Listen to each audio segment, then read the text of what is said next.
کل کی تقریر آپ کے ذہن میں ہوگی. میں نے عرض کیا تھا کہ قرآن سب سے بڑا کوٹ ہے اور قرآن علی کے ساتھ ہے, علی قرآن کے ساتھ ہے. کل میں نے عرض کیا تھا اور آج کسی کو آگے بڑھا رہا ہوں کہ قرآن میں نے کہا کہ جس کے دل میں علی ہو اتر جاتا ہے, جس کے دل میں علی نہ ہو ان کے حلقوں میں پھنس جاتا ہے. بھائی سوچی سمجھی سی بات ہے کہ قرآن عربی میں تھا, پڑھنے والے بھی عرب تھے.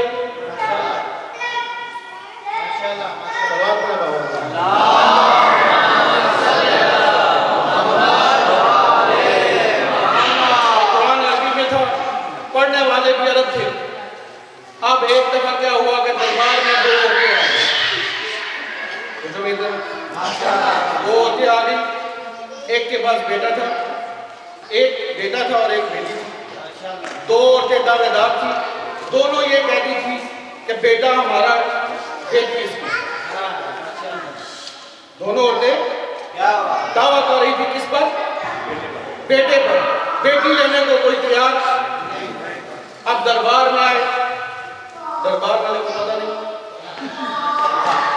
کہ اس مسئلے کا کیسے بتاؤں, اب بیٹا کس کا ہے بیٹی کس کی ہے یہ میں کیسے بتاؤں. تو وہاں پر کمبر کھڑا تھا, اس میں آؤ باب المدینہ العلم, تمہارا مسئلہ ادھر حل ہوگا. اب جیسے ہی وہ سب اکٹھے ہو کر دربار والے بھی ساتھ علی کے دربار. اب جیسے ہی مولا علی کے پاس پہنچے تو مولا علی نے دونوں عورتوں سے کہا فیصلہ میں کروں یا تم خود کر لو گی؟ فیصلہ میں کروں یا تم خود کر لو گی؟ دیکھ لو میں علی ہوں, دیکھ لو میں علی ہوں. اب وہ بھانے نا, انہوں نے کہا نہیں بیٹا میرا, دوسری کے بیٹا میرا. علی نے کہا جاؤ, دو شیشیاں تھی کہ اس میں اپنا اپنا دودھ لے کر آؤ. دونوں دودھ ہم وزن آئے, ایک ہی مقدار میں دودھ آئے. ان دودھوں کو تولا گیا, جس کا دودھ بھاری تھا علی نے کہا اس کا بیٹا, جس کا دودھ ہلکا تھا کہا تمہاری بیٹی. مائیں مطمئن ہو گئی, درباری پریشان ہو گئے, مائیں مطمئن ہو گئی, درباری پریشان ہو گئے.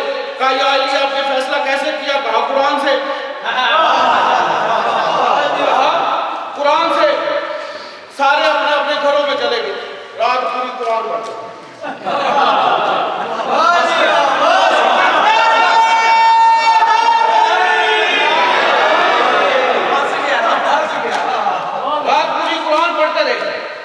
اب جب صبح پھر آئے کہا یا علی آپ نے کہا تھا کہ یہ فیصلہ میں نے قرآن سے کیا ہے.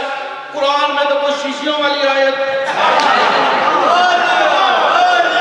قرآن میں کوئی شیشیوں والی آیت نہیں ہے. آپ نے یہ آیت کہا تم نے قرآن غور سے نہیں پڑھا. علی نے انہی کے ہاتھ سے قرآن لیا, اس قرآن کی آیت نکالی, کہا دیکھو اللہ نے لکھا ہے کہ مرد کا حصہ دگنا ہے,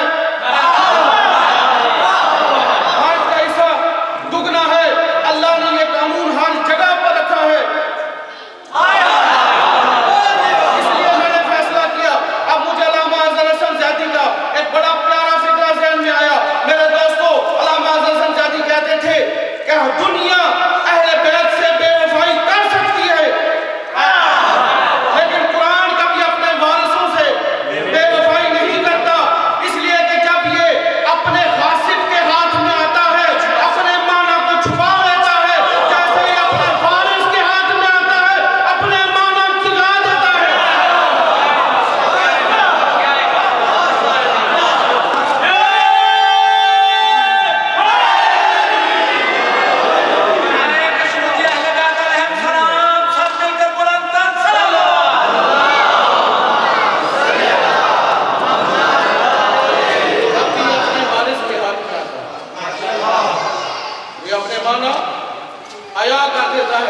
اسی لیے کسی نے کہا محکم کہیں کہیں متشابہ تیرا کلام. متشابہ تیرا کلام، مالک یہ راز تو نے کیوں قرآن میں رکھ دیا؟ مالک یہ راز تو نے کیوں قرآن میں رکھ دیا؟ اب تک مفسروں کا الجھنا دلیل ہے، دنیا کو اہل بیت کا محتاج ہے۔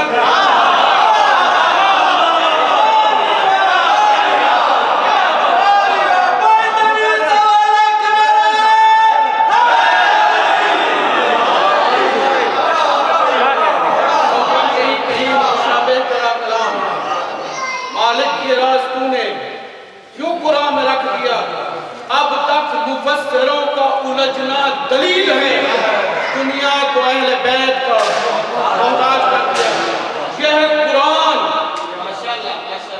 یعنی ایک بات تو سمجھ میں آ گئی کہ جس کو علی سے پیار نہیں، اس کا سب سے بڑا پہلا نقصان یہ ہے کہ قرآن اسے ہدایت نہیں۔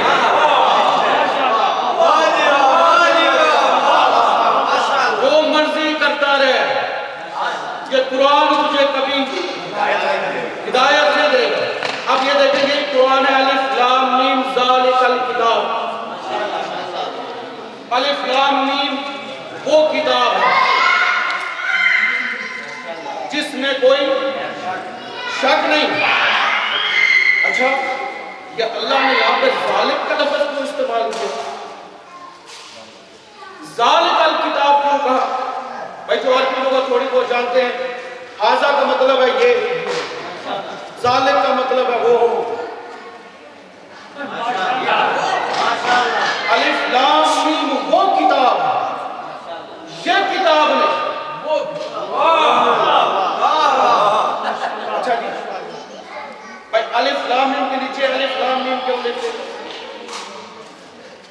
لکھتے ہیں آپ بھی قرآن کا ترجمہ پڑھیں بھائی۔ آج تک ہر مفسر ہر مترجم نے جب بھی قرآن کا ترجمہ کیا ہے تو لکھتے ہیں الف لام میم وہ کتاب ہے۔ الف لام میم کا ترجمہ کوئی نہیں بتاتا۔ خدا کہتا ہے میں نے یہ لفظ ہدایتوں کے لیے بھیجے ہیں، قرآن ہدایتوں کے لیے آیا ہے، تلاوتوں کے لیے۔ قرآن ہدایتوں کے لیے آیا ہے اور اس کا لفظ خدا کہتا ہے میں نے ہدایت رکھی ہے، تو اس کا مطلب ہے کہ الف لام میم کا بھی کوئی مطلب ہے۔ لیکن جب بھی مفسر بیٹھتا ہے ترجمہ لکھنے کے لیے، تفسیر لکھنے کے لیے، تو اس کے نیچے ایک لفظ لکھتا ہے کہ یہ کوڈ ورڈز ہیں، یہ حروف مقطعات قرآنی ہیں، ان کا علم سوائے خدا کے کسی کے پاس نہیں ہے۔ بھائی یہ حروف الف لام میم یہ حروف مقطعات ہیں۔ 29 سورتوں کے شروع میں یہ لفظ ہے۔ 29 سورتوں کے شروع میں اللہ نے کہیں پہ الف لام میم، کہیں پہ الف لام را ہا میم کاف ہا یا عین سین، ہر جگہ پہ مختلف سورتوں میں یہ لفظ آئے، اور اگر آپ ان لفظوں کو جدا جدا کر کے دیکھیں تو یہ حروف ہے 14۔ یہ حروف کتنے؟ 14۔ یہ قاری صاحب یہاں بیٹھے ہوئے، حافظ صاحب بیٹھے ہیں، ان کو پتا ہوگا اس بات۔ 28 سورتوں کے شروع میں ان لفظوں کو جدا جدا کرو تو یہ بنتے ہیں 14۔ ہر مفسر نے، ہر ترجمہ کرنے والے نے اس کے نیچے صرف ایک لفظ لکھا ہے کہ یہ کوڈ ورڈز ہیں، یہ حروف